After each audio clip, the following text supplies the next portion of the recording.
I would like to ask a question kind of about ways of responding to negative emotion, and sort of two kind of approaches or philosophies that I've found helpful. And I kind of want to hear your thoughts on how they reconcile or don't or mesh. So one is, of course, negative emotion. This has identified something that I want, and how do I shift to focus my attention on that, pivoting, or how do I go more general, or how do I find a topic that I have less resistance upon, find a distraction, pet my cat, all those things. You have a bug on your shoulder. FYI. Not important at the non-physical level, but... A friend. Yeah, friend. Yeah, and so the second... like a negative emotion, perhaps. But the second one is more of a...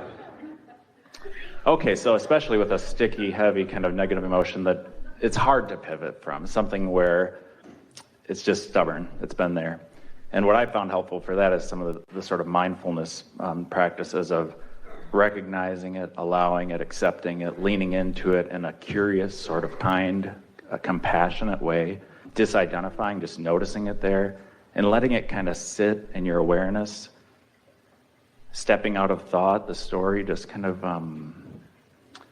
noticing the feeling, the texture, the heaviness, the color, just sort of a different stance that I find often helps shift the momentum.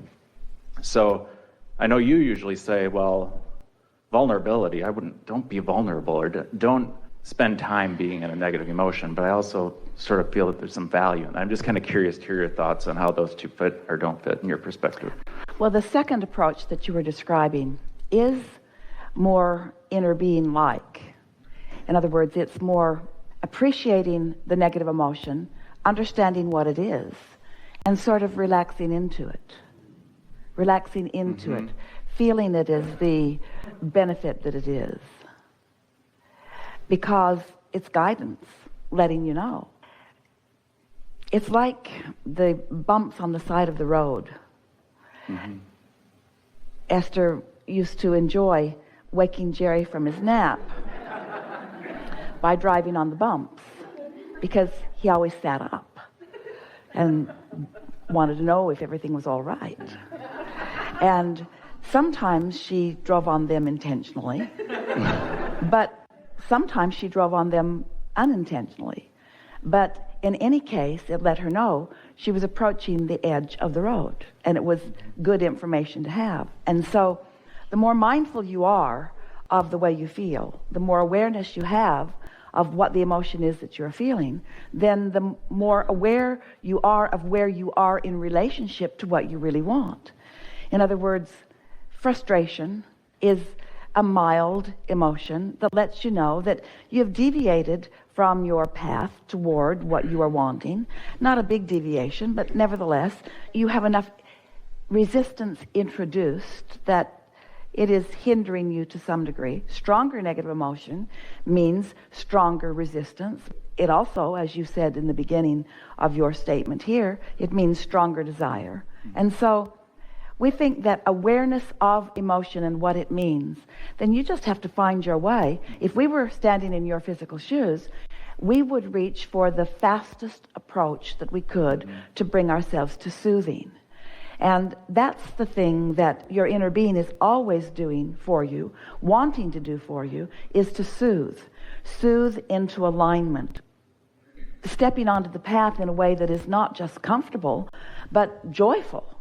And so whatever it takes to get into a better feeling place.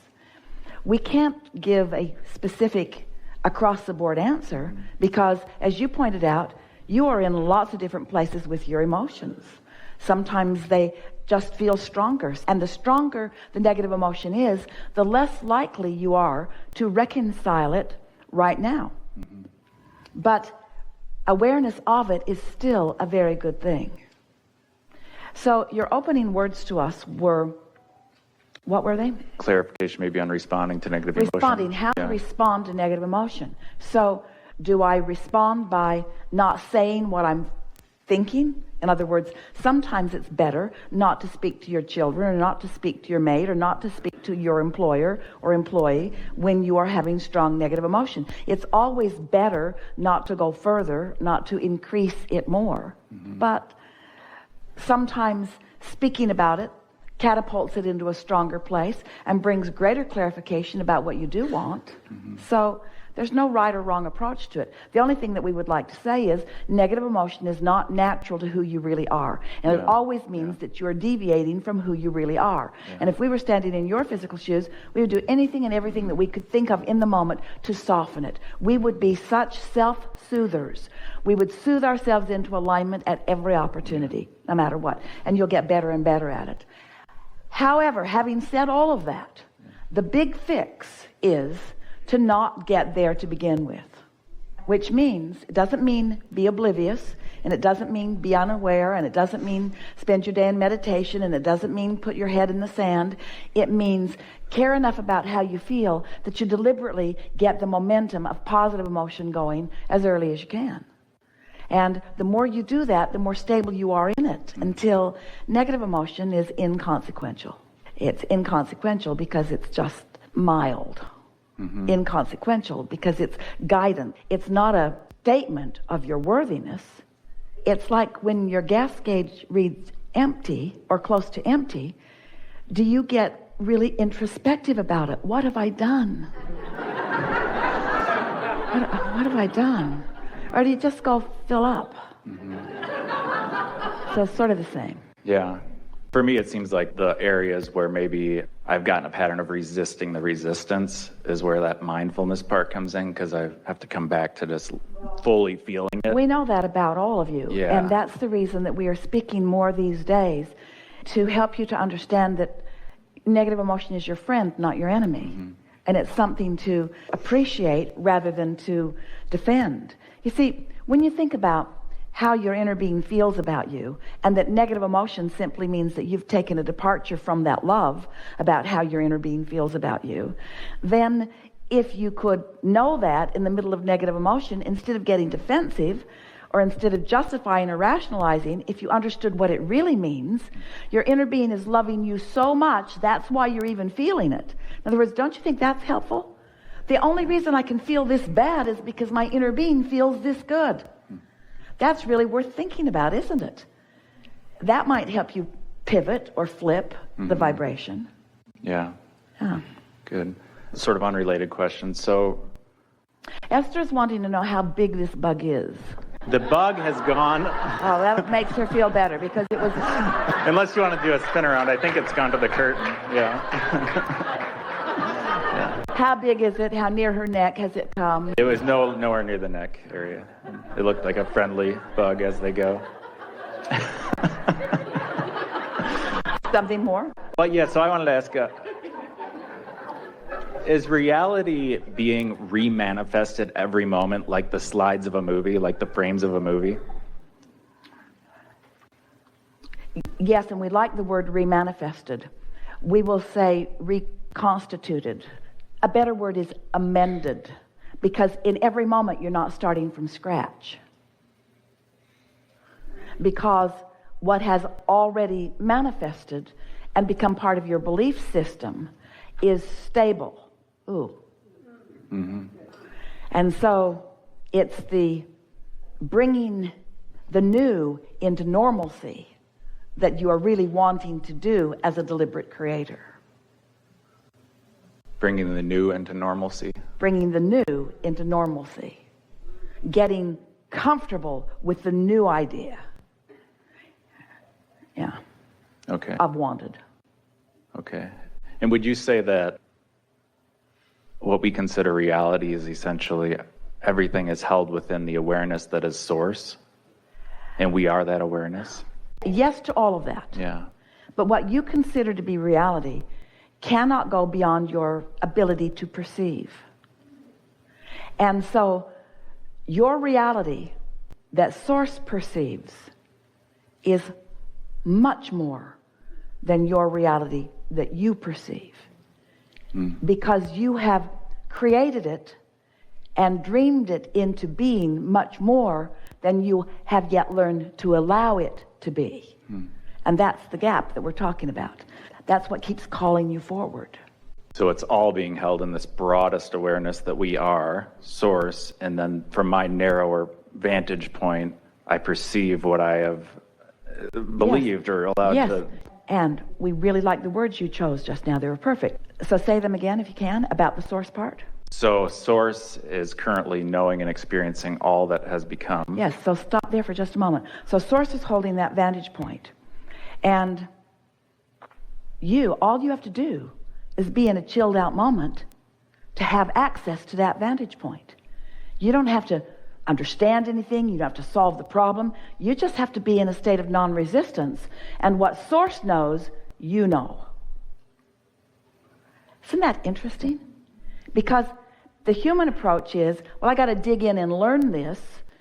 And that stance says, there's something I don't know, I need or want to know. There's something I don't know, I need or want to know. There's something I don't know. That's the dominant vibration. I don't know it, I don't know it, I don't know it. And in my perception that I don't know it, I'm not going to let myself know it anytime soon. So that's why we want you to understand that what source knows, so much. You can know too, if you're not believing that you don't know. So the rest of the words that you said are perfect. When you accept that you are source, that you are source, and you practice the feeling of that, you become source-like, which means someone who loves and soothes at every opportunity, yourself and others. Now there's this transitionless transition, and the perspective that source knows, that's what that feeling of inspiration is. Esther will say, oh man, I didn't know I knew that, but it was so good knowing that I knew that, even though I didn't know that I knew that, because suddenly I knew it. Things just occur that shouldn't logically occur because I shouldn't know that. In other words, all kinds of things we've been saying because we see you marveling over the sweetest and simplest of things that you feel amazed at. And we want you to understand how much really is going on. Your Earth is spinning in its orbit in perfect proximity with other planets. That's worth thinking about every now and again. That's big. And so what was your earlier question about that? About the manifestation? Is it being remanifested each moment, So- sort of like frames? It is. The Earth spinning in its orbit is never anything to be taken for granted. It's something that is continually being thought about by thinkers of big thoughts, you see. And so when you begin to recognize the mindfulness of life, and you begin to revel in the fun of focusing things into being, and you become an active, conscious, deliberate, co-creative player with the source energy, with your inner being, and with all of that knowledge and all of that love and all of that positive momentum, now life's really fun for you. Yeah. So here you all are, involved in all of these conditions, for the most part as humans, trying to sift through the conditions and name them good ones, bad ones, right ones, wrong ones. And your inner beings, the source within you, is looking at all of that as the perfect platform, the perfect playground, the perfect environment for the continuing expansion and evolution of all that is. So then it turns out that all of these inner beings that we've been describing aren't really as inner, as introverted as one might think, because we are all fully focused here forward with you. All that we are and all that we've come to and all that we know, a good part of which you've added in this lifetime, we are focused with you here and now. And the last piece for the joyful experience that you are looking for, that you came for, that we all came for, is for you to just blend with the knowledge of your own goodness. Doesn't it sort of kind of make you want to admit just a little bit that you must be worthy if all of that attention is upon you here and now? Doesn't it make you want to just sort of chill out and stop worrying about things so much and stop trying to prove anything to anybody and just sift through and decide what you want and trust more that it can be simply because you said you want